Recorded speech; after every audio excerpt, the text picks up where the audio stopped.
Imagine being a Nazi soldier, captured in war, shipped across the ocean, and then discovering that your enemies fed you hamburgers, treated you with respect, and even had women giving you orders. How would you react? Would you cling to your old beliefs or start questioning everything you thought you knew about America? Before we dive in, let us know in the comments where you're watching from and your time zone. And don't forget to hit that subscribe button so you don't miss more powerful history stories like this one. The year was 1943. Hans Müller pressed his face against the cold steel of a train window, staring at the endless American farmland rolling past. Just months earlier, he had been fighting in the scorching deserts of North Africa, convinced that America was weak, decadent, and collapsing. Now, as a prisoner bound for a camp in Kansas, he was about to discover just how wrong Nazi propaganda had been. Just 3 months before that train ride through the green heartland of America, Hans Müller's world looked very different. In North Africa, he and thousands of fellow soldiers had fought under Rommel's banner, sweating under a merciless sun, convinced they were holding the line for a Reich destined to reshape the world. They believed victory was certain, not because of their strength, but because they had been told their enemies were weak. American soldiers, according to the propaganda that shaped their thinking, were soft men from a corrupt society, more interested in jazz clubs and hamburgers than in discipline or sacrifice. Yet in May of 1943, the facade of Nazi invincibility cracked. Surrounded in Tunisia, cut off from supplies and battered by overwhelming Allied firepower, the Afrika Korps collapsed. In a matter of weeks, 250,000 Axis soldiers laid down their weapons. For Hans, capture was not just defeat, it was betrayal of everything he had been taught to believe. When word spread that the prisoners would not remain in Africa, nor in England, but were to be shipped across the Atlantic to the United States itself, disbelief turned to dread. To be transported to the very homeland of the enemy, the land Hitler described as diseased with crime, greed, and racial mixing, felt worse than chains. Rumors swirled in the prison yards and aboard the crowded troop ships. The Americans would make them dig their own graves, or perhaps parade them through city streets as trophies of war. Some whispered that the voyage itself was a death sentence, that the ships would be sunk mid-journey by Allied submarines. But the crossing was nothing like they expected. Guards enforced discipline, but they also handed out rations that were far better than what the men had eaten in months. White bread, meat, and hot coffee, luxuries in wartime Germany, appeared on their trays. Some prisoners stared at the food in stunned silence, unsure if it was a trick. Others devoured every bite, the first seeds of doubt beginning to sprout. When the ships finally reached ports like Norfolk and New York, the men braced for mobs, spitting insults, perhaps even fists and stones. Instead, they found order. Military trucks stood ready, civilians looked on with curiosity, but not violence, and guards treated them with firm, almost professional detachment. For Hans and others like him, this was only the beginning of a far greater shock. America was not starving, not burning, not broken. It was alive, confident, and about to change everything they thought they knew about the world. As the train rattled deeper into the American heartland, the first real glimpses of the United States began to shatter the illusions carried by Hans Müller and his fellow prisoners. From the windows, endless miles of farmland stretched out, green and golden, dotted with barns and silos, each farmstead looking prosperous and untouched by war. In Germany, even before their capture, rationing had reduced meals to thin soups and ersatz bread. Bombs had scarred cities, factories worked day and night, and families struggled just to survive. Yet here, on the other side of the ocean, there were no burned-out ruins, no rubble-strewn streets, no signs of desperation. Instead, the countryside rolled on endlessly, peaceful and fertile, as though war were a distant rumor. For the young soldiers barely out of school, and for veterans hardened by years in North Africa, it made no sense. How could this be the America they had been taught to despise? Nazi propaganda had painted a picture of a society built on greed and weakness, teetering on collapse, incapable of sacrifice. But what Hans saw with his own eyes was order, abundance, and confidence. One soldier pressed his forehead against the glass and muttered, "Where are the bombed cities? Where is the poverty? It looks normal. It was a word that cut deeper than any Allied bullet, for normal meant stable, resilient, alive. The shock only grew as the train pulled into small towns along the way. Locals gathered to watch the German prisoners pass, not with hatred, but with quiet curiosity. Children pointed, farmers leaned on their fences, and women stood with baskets of food in their arms. The men had been told to expect hostility, even violence, yet instead they saw Americans carrying on with their daily lives, calm and secure in the midst of a global war. The absence of fear was perhaps the most unsettling detail of all. In Germany, civilians lived in constant dread of air raids, shortages, and government reprisals. In America, even with sons fighting across oceans, people went about their routines with a kind of steady optimism that felt alien to men raised under authoritarian command. For Hans Müller, staring at those peaceful farms rolling by mile after mile, the train ride itself became a revelation. Before he even set foot in a camp, he had already begun to realize a bitter truth. The real weakness lay not in America, but in the lies he had believed. The train finally slowed, pulling into the gates of the camp where Hans and the others would spend the coming years. They expected barbed wire, starvation, and brutality, the kind of punishment they imagined for enemies of the Reich. Instead, what they found left them speechless. The camp was no palace, but neither was it the dungeon of their imagination. Rows of barracks stood neatly organized, heated against the cold, and furnished with bunks that gave each man his own space. There were mess halls with long wooden tables, recreation yards for football and exercise, even small libraries filled with books in both English and German. Red Cross officials arrived regularly to inspect conditions, ensuring that the Geneva Convention was being respected. The guards were firm, armed and alert, but they weren't monsters. Orders were given clearly, discipline maintained, yet there was none of the casual cruelty the men had seen in German prisons. For Hans Müller, it was unsettling. It didn't feel like being locked in a cage of an enemy. It felt like being kept in a place where dignity was still allowed to exist. And then came the greatest shock of all: the women. Nurses in crisp uniforms treated wounds with brisk efficiency, speaking with authority to guards and prisoners alike. Secretaries and administrators handled paperwork, issuing instructions without hesitation. Even some camps had female guards overseeing operations. For men raised in a system that taught women belonged only to Kinder, Küche, Kirche, children, kitchen, church, the sight was nothing short of revolutionary.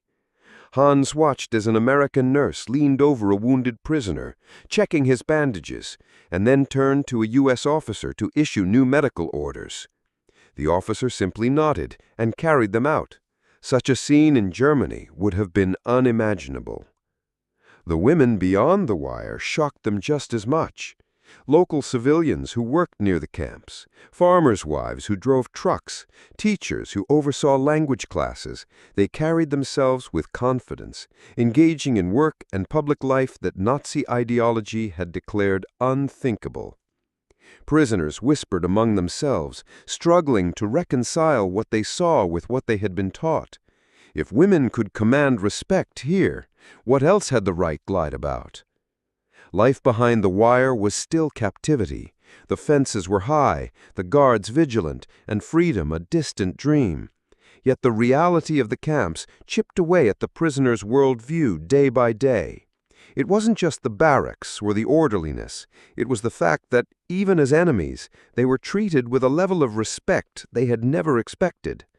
For Hans Müller and countless others, the true prison was not the wire around them, but the crumbling propaganda that had once defined their world.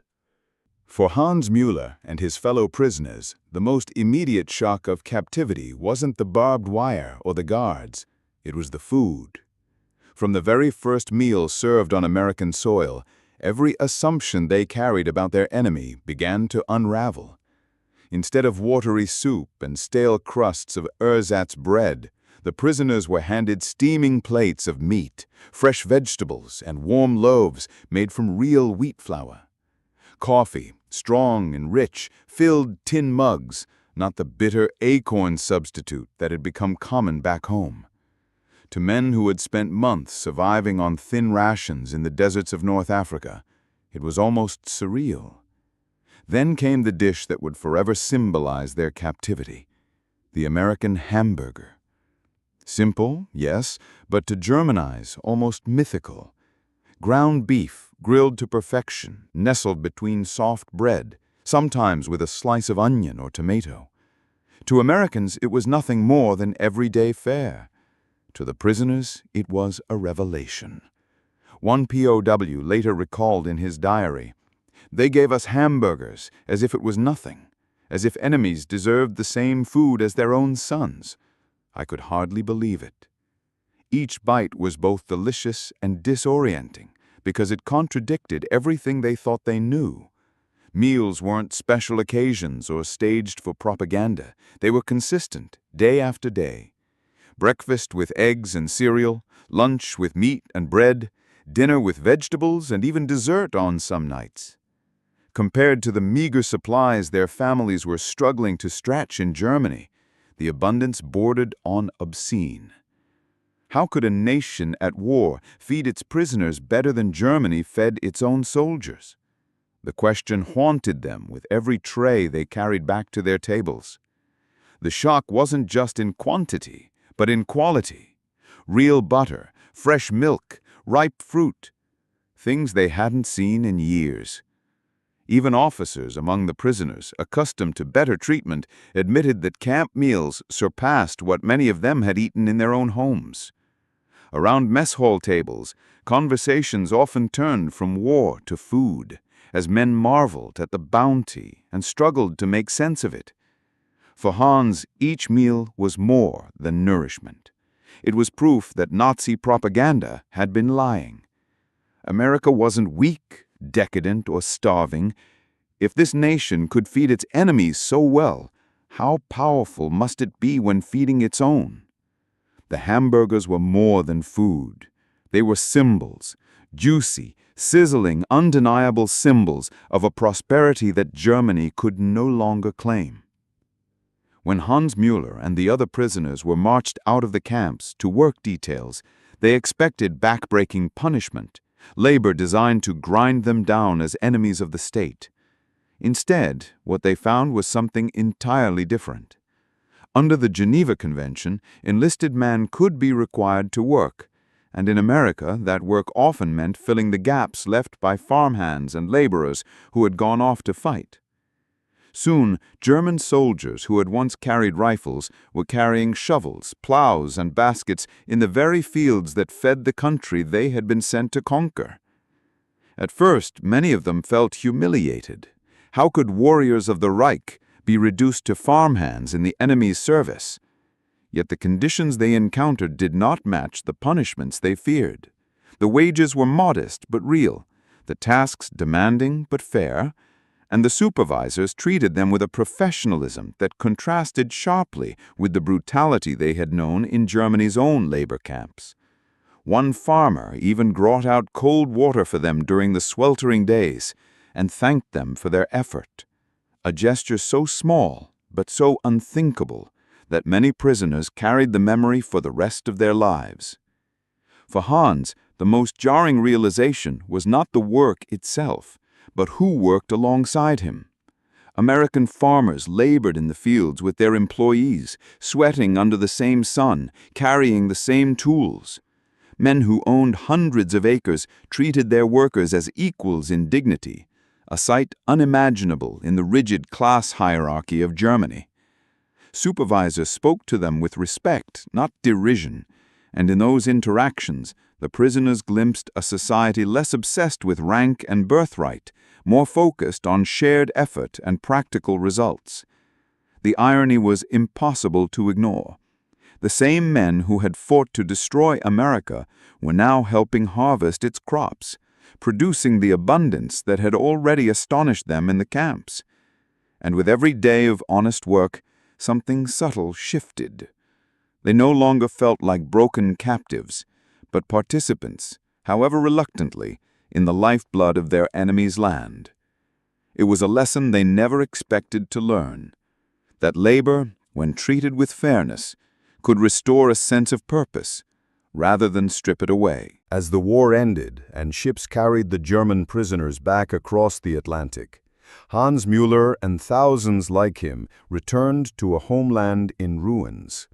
But they carried something unexpected with them. Memories of hamburgers sizzling on camp grills, of women issuing orders with confidence, of farmers who treated strangers with dignity, and of guards who upheld fairness even for their enemies. What began as captivity had become, for many, a strange form of liberation. In those American prison camps, they had glimpsed a society that thrived on freedom rather than fear, one where prosperity was shared rather than hoarded, and where authority was tempered by respect rather than brutality. Not every man changed. Some remained bitter, loyal to the old lies. But for countless others, the seeds planted in those years took root in the rubble of post-war Germany, helping to nurture a democratic spirit that would shape the nation's rebirth. For Hans, who had boarded that train in 1943 believing America to be weak and decadent, the revelation was profound. He had seen with his own eyes that strength could come from fairness, that power could be paired with mercy, and that democracy could inspire loyalty not through fear, but through trust. In later years, he would write, "I went to America as an enemy and returned as a friend, not because they forced me to change my mind, but because they showed me a better way to live." His words echo the great irony of the story, that defeat in battle became the beginning of victory over deception. For the German prisoners who once believed the Reich's propaganda, the real shock of America was not just women and hamburgers, but the enduring truth that freedom itself was the most powerful weapon of all.